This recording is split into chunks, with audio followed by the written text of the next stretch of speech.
स्त्रिया होऊन गेल्या. लक्षात ठेवा माझ्या मायांनो, या महाराष्ट्रामध्ये थोड स्त्रिया होऊन गेल्या. आदर्श घेण्याजोगता आहे मायबाप त्यांच्यापासून, लक्षात ठेवा. पण आज आपण फॅशनच्या मागे वळालो मायबाप. आज आपण फॅशनच्या मागे वळालो. या फॅशनच्या मागे जाऊन आपण जिंदगाईचा सत्यानाश करत आहोत दादा, लक्षात ठेवा. अरे माझ्या मायांनो, तुम्ही फॅशन करू नका मी असं म्हणत नाही. पण तुम्ही ज्यावेळेस टिकली लावता ना, त्याच्या खाली कुंकू लावत चला. टिकली तर टिकली, नाही तर हुकली. तिचं नावच टिकली आहे.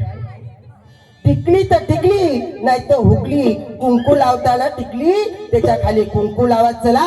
अरे आदर्श घ्या, आदर्श घ्या. ज्यांनी तुम्हाला शिक्षणाचा अधिकार दिला अशा सावित्रीबाई फुले होऊन गेल्या माझ्या मायांनो, लक्षात ठेवा.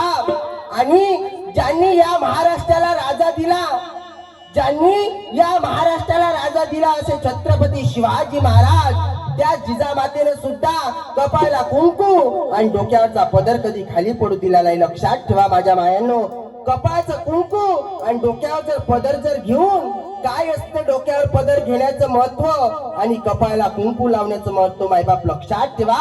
ज्या वेळेस तुम्ही कपाळाला कुंकू आणि डोक्यावर पदर घेऊन भरल्या या नागपूर मध्ये जरी फिरल्या ना मायबाप, तर एकाही माणसाची ताकद होणार नाही तुमच्याकडे वर्तमान करून पाहण्याची. हे कुंकवाचं महत्व आहे, हे कुंकवाचं महत्व आहे, लक्षात ठेवा माझ्या मायांनो.